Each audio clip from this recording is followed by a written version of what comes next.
Capítulo 51.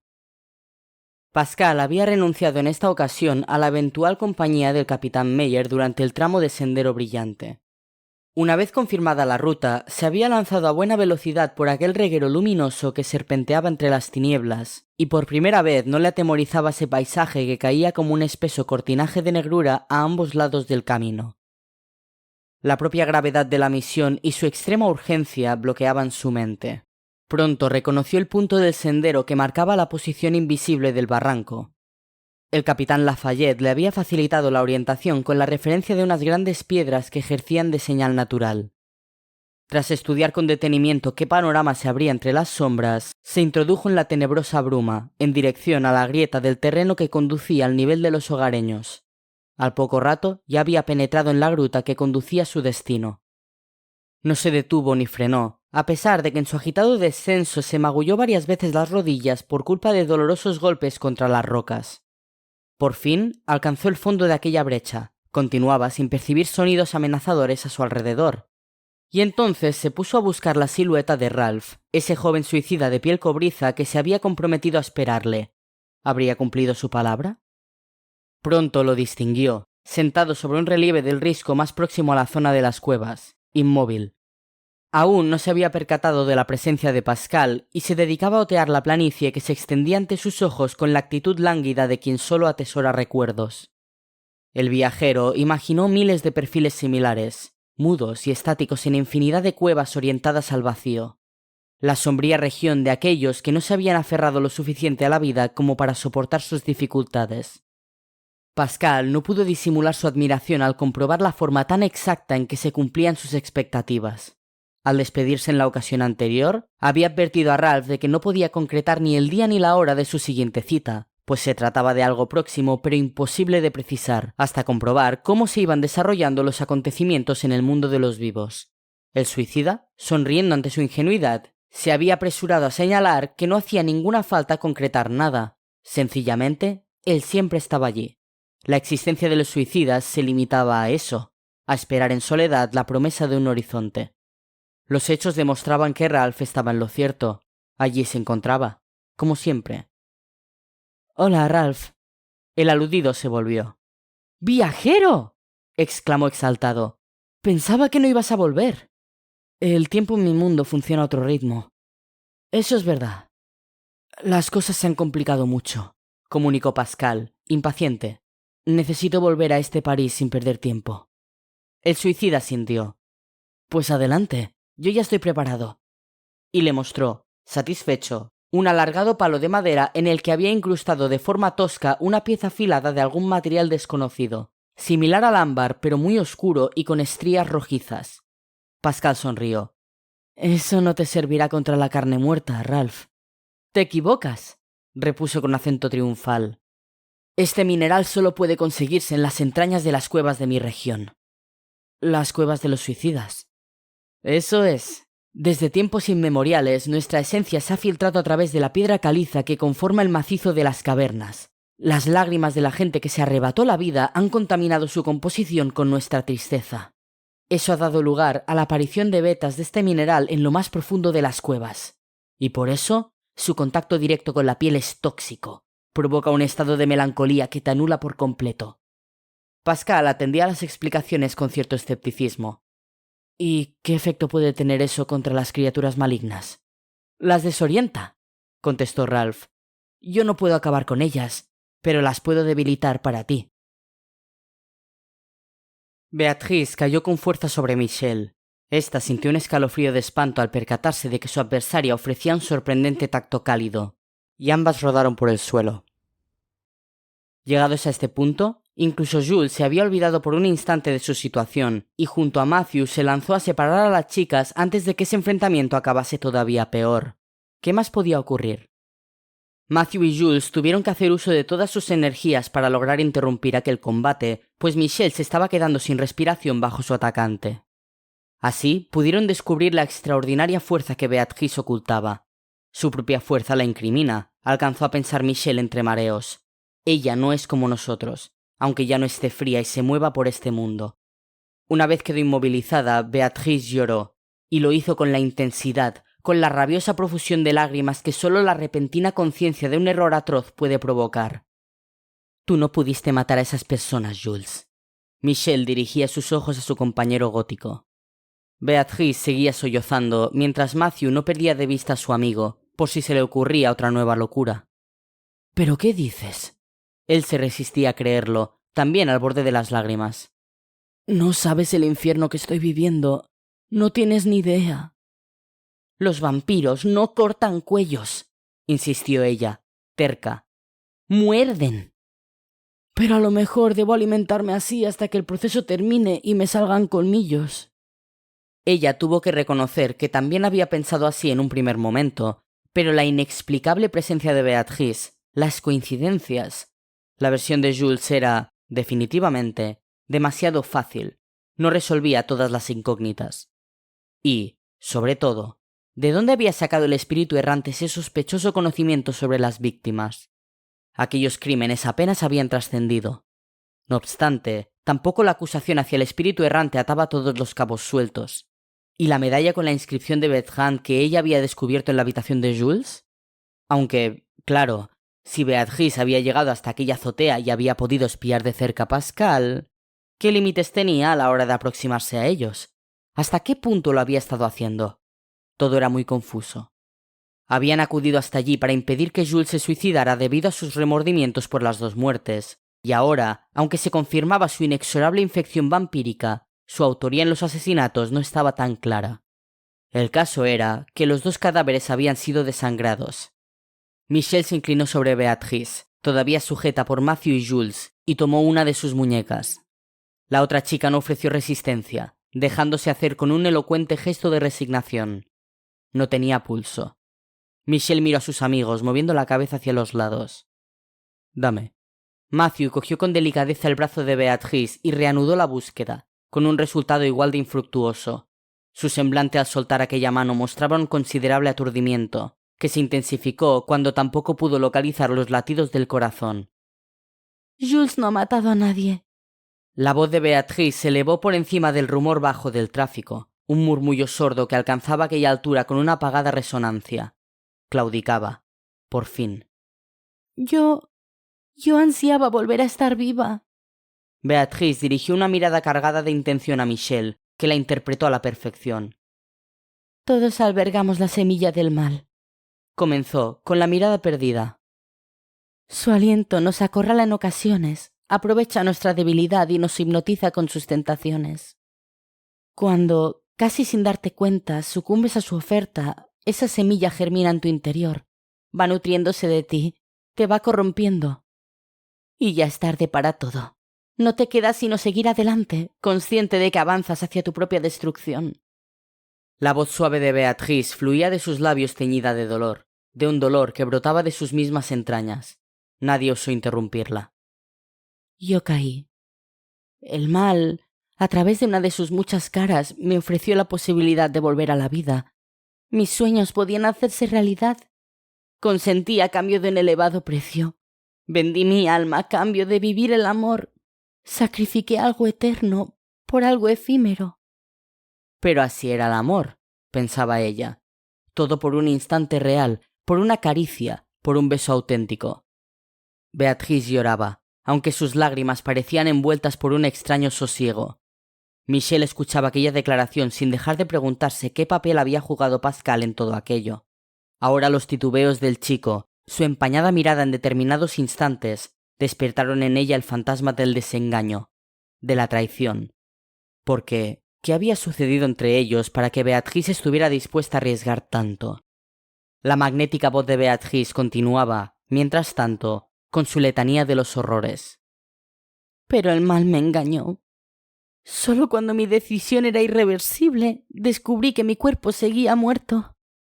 Lo único que la oscuridad había hecho por mí era trasladarme a la dimensión de los vivos y ofrecerme la posibilidad de aparentar vida, de calentar este cuerpo que veis, impidiendo la podredumbre que es inevitable.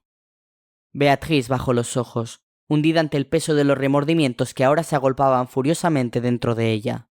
Cuando supe que, para mantenerme así, debía alimentarme de sangre caliente, me negué. Me sentí estafada. Solo había una manera de conseguirla en cantidad suficiente y yo no estaba dispuesta a pasar por eso. Pero a las pocas horas empecé a pudrirme y sabía lo que me esperaba luego. No tuve elección. Quería causar el menor daño posible. Busqué a alguien que estuviera solo, que no tuviera familia. Por eso elegí al vagabundo. A Matthew se le estaba revolviendo el estómago. Le parecía inconcebible que una chica de apariencia tan delicada, tan armoniosa, pudiera haberse visto implicada en aquellas monstruosas barbaridades.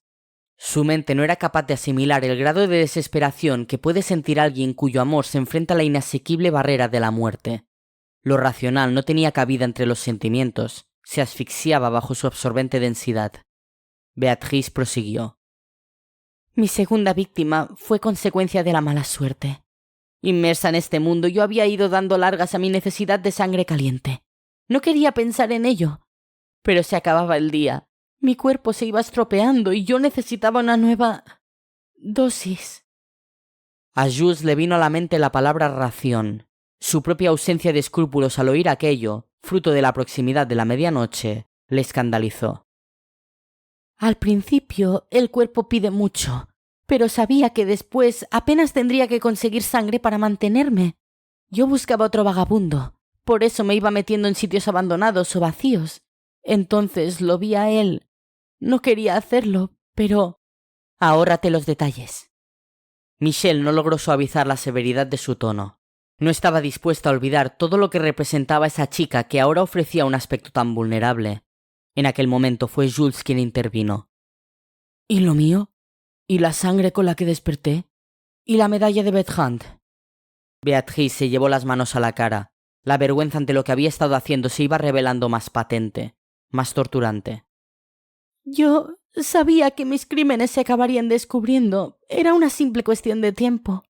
Mi condición de muerta me permite aquí determinadas capacidades y percepciones. Por eso me costó poco vigilaros. Aproximarme a Pascal, acceder esta noche a la azotea.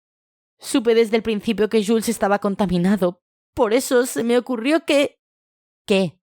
Interpeló Michelle con dureza. Dilo. El espíritu errante se sumió en un abatimiento todavía más profundo, pero sus palabras continuaron, quebradizas. Debía buscar a alguien a quien pudiera cargar con los asesinatos si la policía se acercaba demasiado. Un chivo expiatorio. Beatrice logró reunir la valentía suficiente como para alzar el rostro y mirar a Jules.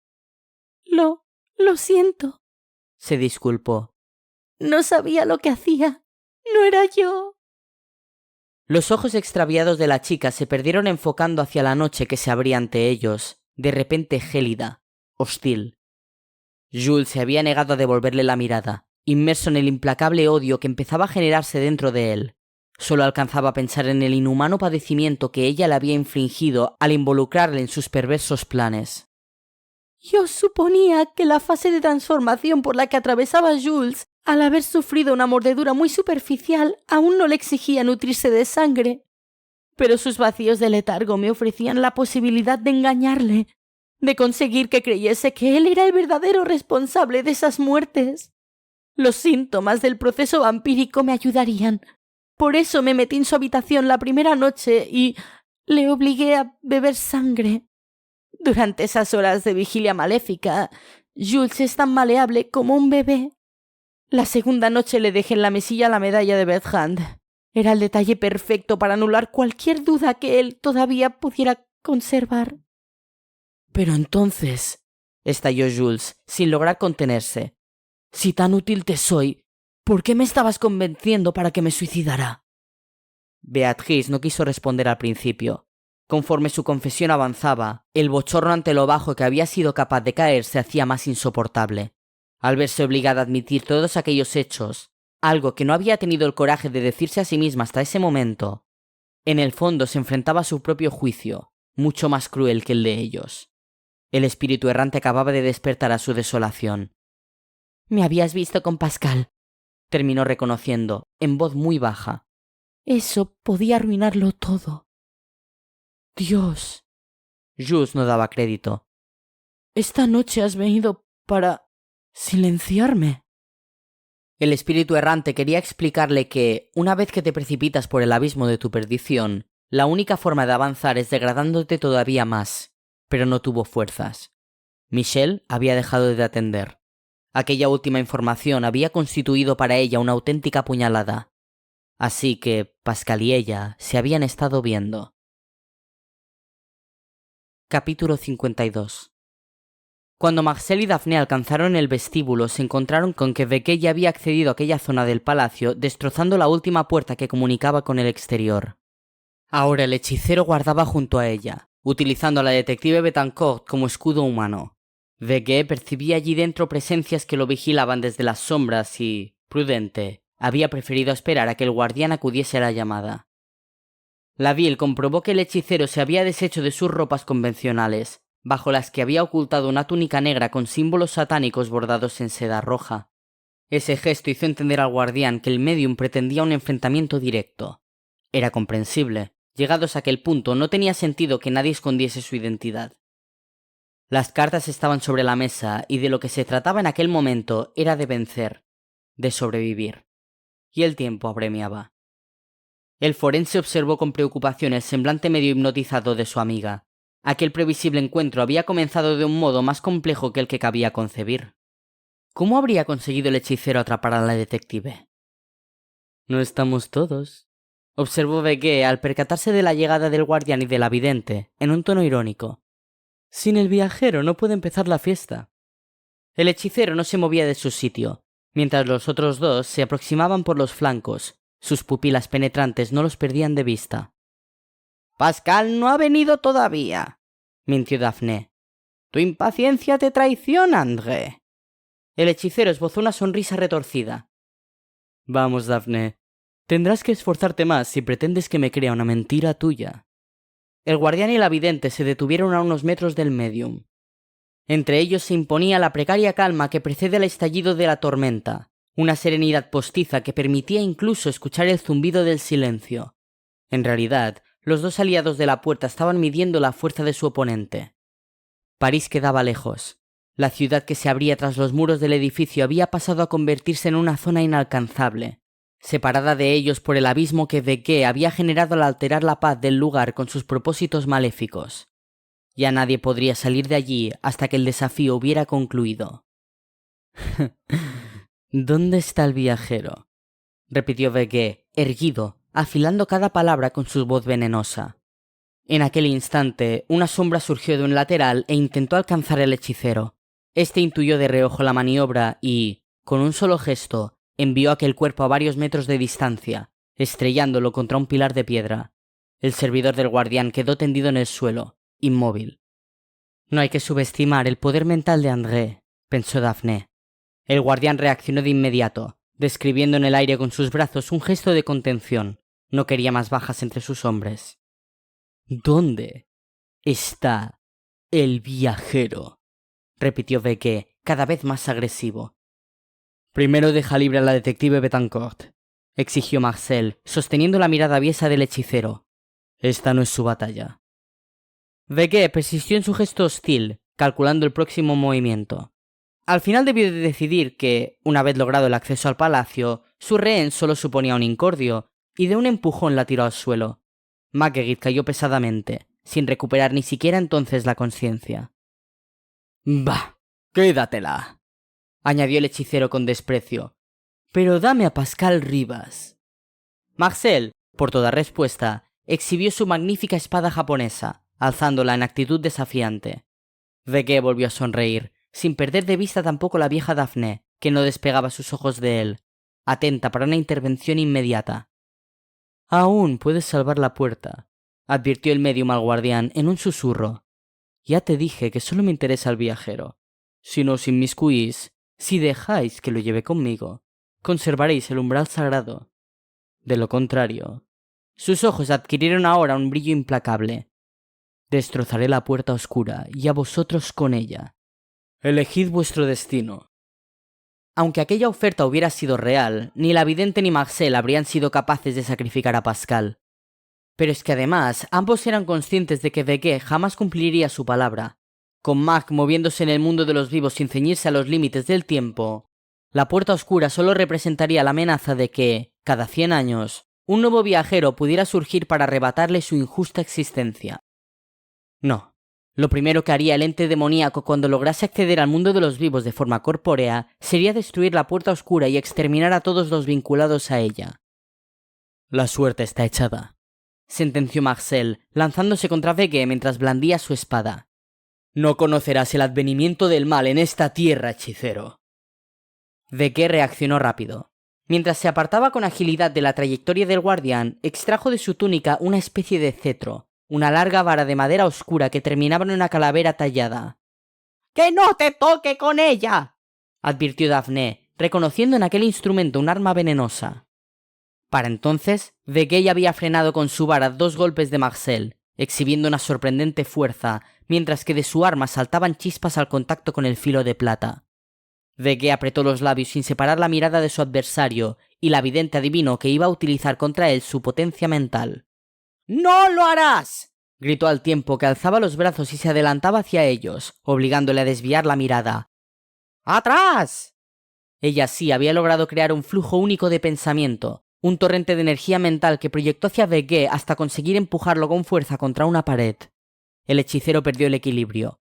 El impacto le hizo crujir los huesos, pero, aunque tambaleante, se mantuvo en pie. Consiguió esquivar el siguiente asalto del guardián, que había dirigido la hoja de la espada a la altura de su estómago, y retrocedió para quedar fuera del alcance de la mortífera katana. A continuación, giró la cabeza hacia Daphne, clavándole unas pupilas que destilaban odio. La vidente supo que la estaba atacando. Sin embargo, no tuvo tiempo de prepararse y recibió de lleno la andanada que le dirigía el hechicero. El aire se estrechó alrededor de ella. La vidente notó la asfixiante sensación de que la atmósfera que la rodeaba se plastificaba, la envolvía por completo impidiendo que el aire entrara en sus pulmones.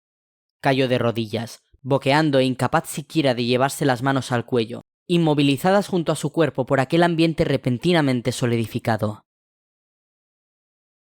De improviso, Beatriz alzó la cabeza de un respingo, como si se pusiera en guardia ante algo o hubiese captado en el aire de la noche un rastro subyugante, magnético. «La puerta oscura está en peligro», anunció poniéndose de pie, con la inquietud de un sabueso que intuye la caza. A ella le había entrado el pánico al caer en la cuenta de que, si el sagrado umbral era destruido, el viajero podía quedarse para siempre en el más allá, en caso de que ya hubiese partido hacia la otra dimensión. Se negó a concebir que el destino pudiera reservarles una burla semejante. «Pascal iba a iniciar su viaje cuando nos hemos ido», señaló Matthew, preocupado.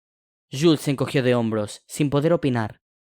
Todavía procuraba procesar todo lo que el espíritu errante había dicho, en medio del entumecimiento que iba adueñándose de su cuerpo, preparándolo para su letargo nocturno. Al menos, el verse libre de las muertes había supuesto para él un enorme alivio, así como constatar el hecho de que sus horas de amnesia no ocultaban movimientos arriesgados. Si bien continuaba sometido a la pesadilla de su progresivo vampirismo, al menos aquellas novedades le otorgaban un respiro. Para bien o para mal, las turbulentas apariciones de esa noche le ofrecían un margen añadido de vida.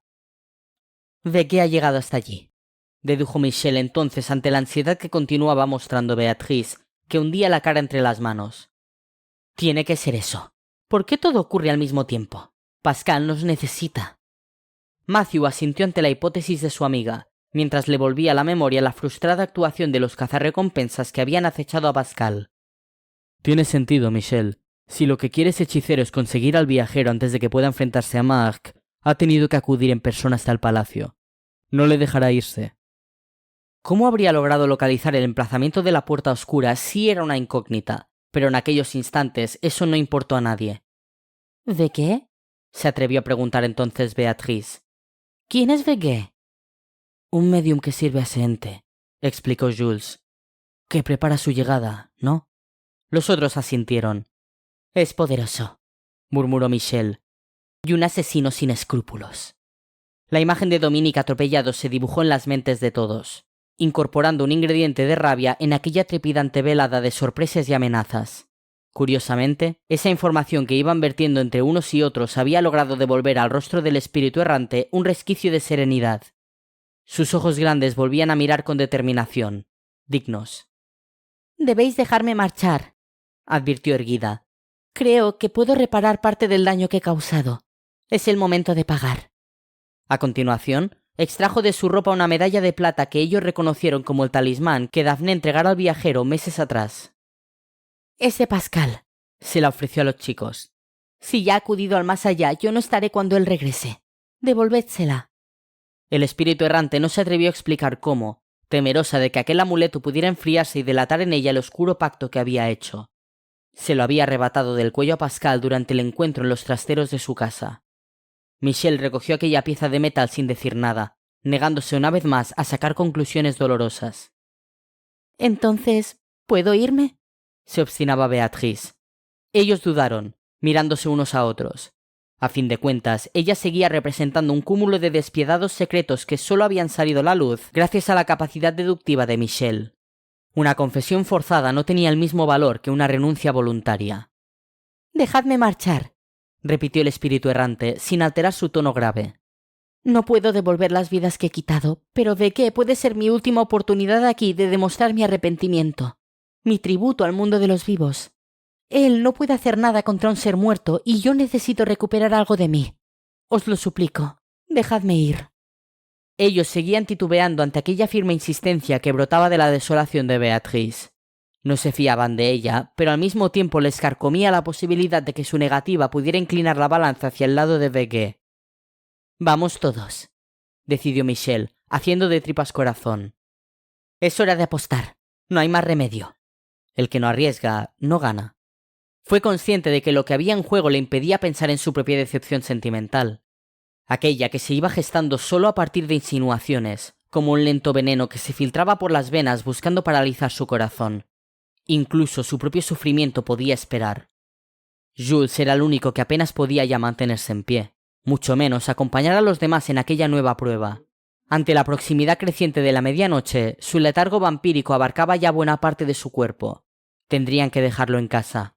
Al menos, como ya se había confirmado su provisional carácter inofensivo, no hacía falta garantizar su inmovilidad. Marcel, atendiendo al rostro enrojecido, convulso, de la vidente, fue consciente de que tenía que distraer al hechicero para quebrar su embestida contra ella, y que debía hacerlo antes de que fuera demasiado tarde.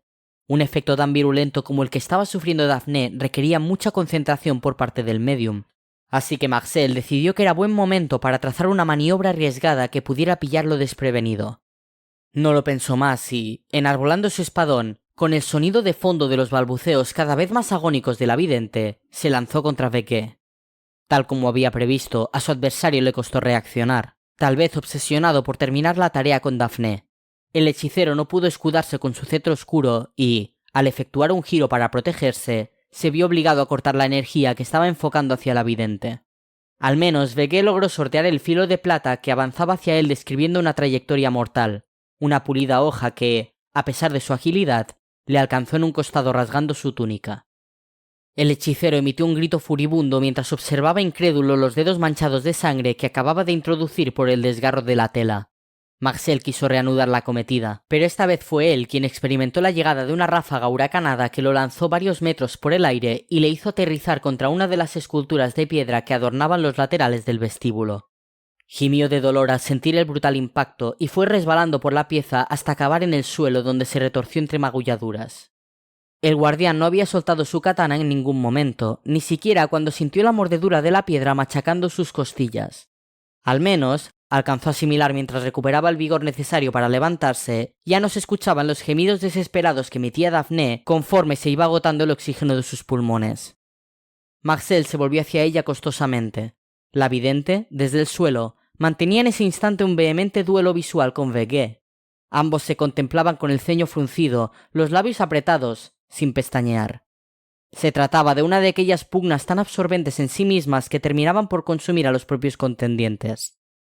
El guardián, apoyándose en la espada, se puso de pie y, acercándose con ella alzada por encima de su cabeza, disparó contra el hechicero una nueva descarga de mandobles. La vil emitía graves aullidos de dolor con cada movimiento, pero no cejaba en su arremetida. Vegué interponía su cetro, pero era tal la violencia de los golpes que el guardián dirigía contra él que tuvo que retroceder.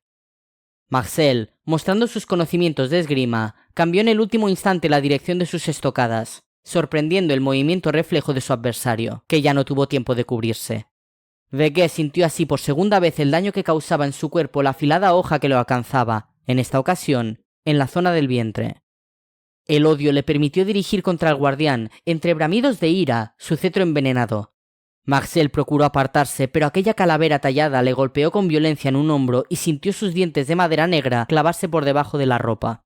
La tela se chamuscó, dejando a la vista su piel amoratada, y lo que sintió entonces no fue dolor, sino una aguda quemazón que se extendió por la zona afectada, esparciéndose como un vertido ardiente por todo su brazo.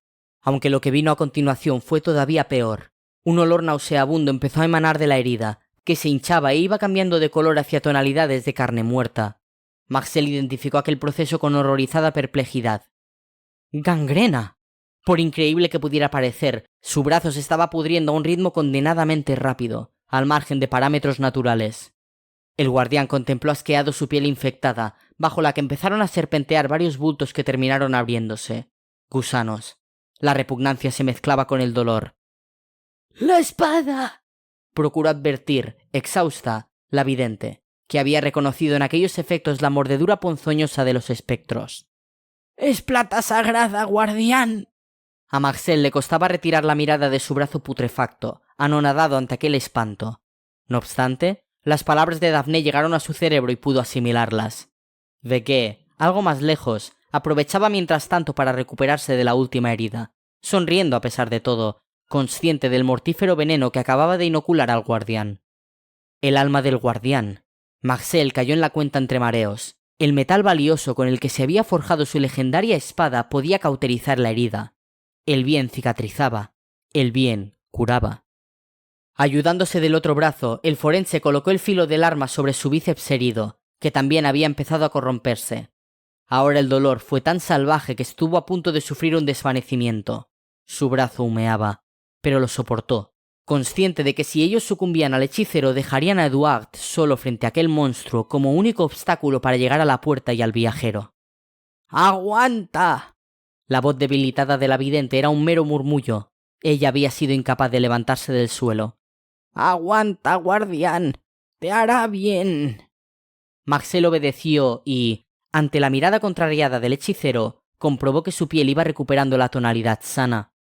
El olor desapareció, y con él los gusanos, no así los agudos pinchazos, que continuaban abrasándole toda la extremidad.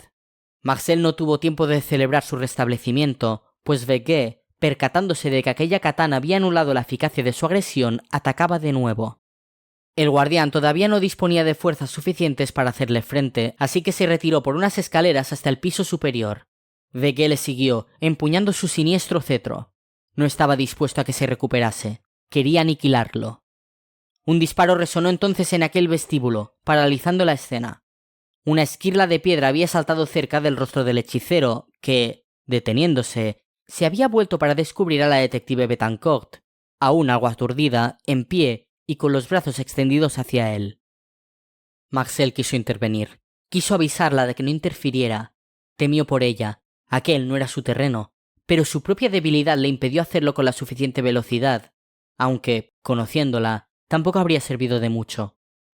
«Quédese donde está, Vegué», avisó la detective, erguida y orgullosa a pesar de su voz vacilante y sus movimientos agarrotados. El hechicero ni respondió. Se limitó a alzar los ojos por encima de ella y a detenerlos en un amplio ventanal que se ofrecía tentador, oscuro por la negrura que se había impuesto en el exterior, 2 pisos más arriba.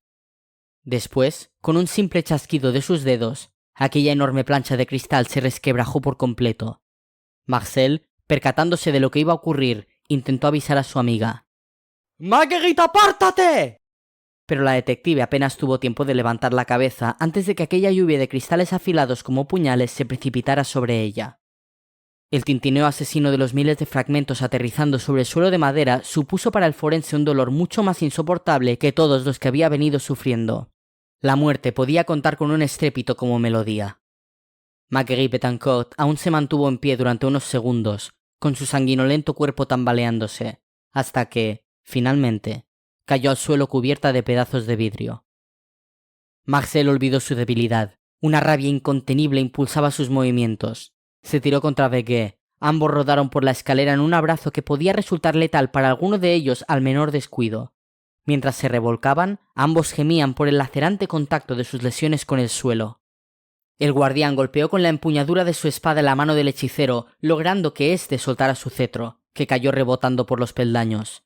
Vegué, ágil, se apartó entonces de Marcel y echó a correr, a trompicones, hacia los pisos superiores. Una vez arriba, cuando ya el guardián se disponía a dirigirse hacia él, extrajo de su túnica un tapete adornado con símbolos esotéricos que extendió con extraordinaria celeridad sobre el suelo. Daphne, que seguía con sus ojos lechosos la evolución del combate, volvió a gritar para advertir al guardián.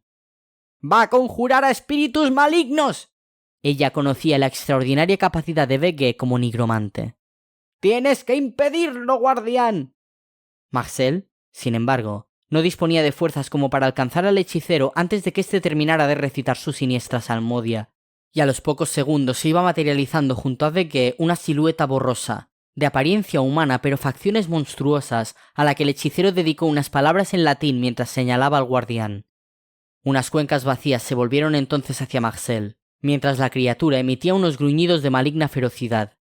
En cuanto Vegué acabó de hablar, aquel ser se separó de él y empezó a deslizarse por la escalera en un avance mudo y vaporoso, etéreo, que sin embargo no dejaba de resultar amenazador. Se desplazaba con el tacto resbaladizo de un reptil, y su forma grotesca de cubrir los tramos que atravesaba recordó a Marcel el modo untuoso en que se derrama un líquido aceitoso. El guardián tragó saliva y se preparó, enarbolando su espada con toda la firmeza de la que fue capaz para la embestida del espíritu. La daga del viajero habría sido sin duda más eficaz, pero la especial aleación empleada en la fragua donde había nacido aquella katana seguro que ofrecía propiedades nada desdeñables contra los seres muertos. La plata ahuyenta al mal. Cuando aquella entidad infernal llegaba hasta Marcel, la vidente exhaló un sonoro suspiro, se levantó del suelo y, mostrando su medallón, dirigió a la criatura unas palabras incomprensibles. Aquella maniobra pareció surtir efecto, pues el espíritu frenó en seco y, durante unos segundos, se mantuvo como indeciso, observando a su presa con ansia, pero sin decidirse a vencer el espacio final que los separaba. Vegué, desde su lugar en la parte alta de la escalera, se apresuró a recitar una oscura letanía, que fue repitiendo cada vez con mayor convicción. In nomine Dei nostri Satanás Lucifer excelsi. Marcel esquivó los primeros ataques de la criatura y respondió a ellos con estocadas enérgicas que tampoco alcanzaron su objetivo. El ente se movía muy rápido, giraba alrededor de él, revoloteaba a la espera del momento oportuno para precipitarse contra el guardián. La prueba de que la espada de Marcel Laville sí suponía un riesgo para el espíritu era que éste se mantenía a una distancia prudencial de su víctima y solo se aproximaba para lanzar sus peligrosos golpes. Cuando notaba que sus fuerzas flaqueaban, el guardián recuperaba en su memoria el cuerpo inmóvil de su amiga Marguerite, tirado sobre el suelo, y sentía fluir por sus venas un impulso arrasador que le permitía mantener su actitud defensiva. Daphne, al borde del agotamiento, hizo un último intento de contener a aquella criatura que asediaba a su compañero, alzando sobre su cabeza la medalla de la hermandad y profiriendo una fórmula en una de las primitivas lenguas babilónicas. Después se dejó caer, exhausta. Había hecho todo lo que podía hacer. En realidad, la iniciativa de la bruja apenas sirvió para desorientar al espíritu, pero fue suficiente para que el guardián aprovechase el único instante en que aquel ser redujo la velocidad de sus giros. Dio un paso al frente y lanzó su espada en directo contra el perfil volátil de su adversario, que atravesó de lleno. El monstruo emitió un aullido ahogado abriendo mucho su boca armada de colmillos, se retorció como una serpiente y, en segundos, terminó disolviéndose en el aire sin dejar rastro. La calma se restableció, bajo el sonido de fondo de la respiración entrecortada del guardián, que se mantenía en pie, sin resuello, incapaz ya de sostener siquiera la katana. El filo del arma se apoyaba en el suelo. En el piso superior, un incrédulo Vegué se disponía a conjurar a otro espíritu del más allá. Anuladas la detective y la vidente, solo el guardián se interponía como enemigo digno en su camino hacia la puerta oscura, pero tuvo que interrumpir su propósito. Cerca de él acababa de hacer acto de presencia una chica joven, hermosa, que lo miraba desde un rincón cercano con una intensidad subyugante. ¿De dónde había salido? Vegué había detenido sus movimientos, perplejo. ¿Qué hacía allí? Los padres de Dominique contemplaban ensimismados el hueco que había dejado la camilla en la unidad de cuidados intensivos. Desde que se lo llevaran para la intervención quirúrgica, allí solo habían quedado cables sueltos, que por fin habían dejado de oscilar. una declinante inercia que parecía conservar el hálito vital del joven muchacho, monitores desconectados y las varillas metálicas destinadas a soportar el peso de los goteros. Los padres dejaban vagar sus miradas en torno a ese vacío, esperanzador en el fondo. Mientras aquel lugar no fuese ocupado por otro cuerpo, por una víctima de la enfermedad o de un accidente, resistiría viva en ellos la ilusión de que Dominique retornase con el corazón palpitante. Mientras él conservara aquel lugar asignado, aquel espacio entre agonizantes, su futuro no quedaba descartado por los doctores. El tiempo transcurría y continuaban sin tener noticias. La sala donde tenía lugar la intervención estaba cerrada a cal y canto. Ni una rendija permitía atisbar las maniobras, los gestos de los cirujanos. Y los padres aguardaban, enfrentándose a un goteo continuo de visitas, familiares, amigos, compañeros de su hijo, y llamadas a sus móviles. El miedo impedía que sus cuerpos ofreciesen el aspecto exhausto que en otras circunstancias habrían mostrado. Allí seguían, atentos a cada sonido que prometiera noticias. Unas noticias que no llegaban. Eduard, pálido, había estado escuchando el eco amortiguado de multitud de ruidos, la desordenada cadencia, casi el fragor, de un combate que se libraba al nivel de la calle. El joven medium dio la espalda a la puerta oscura y, adelantándose, se situó bloqueando la puerta del sótano. Constituyó la última barrera, se repitió enfrentándose a su propio nerviosismo. Acarició el talismán que le entregase Daphne meses atrás y el grueso medallón que lo acreditaba como guardián. Sentía que aquellos objetos le insuflaban aliento, firmeza, que de alguna manera multiplicaban sus fuerzas. La propia puerta ejercía, además, de catalizador de sus capacidades.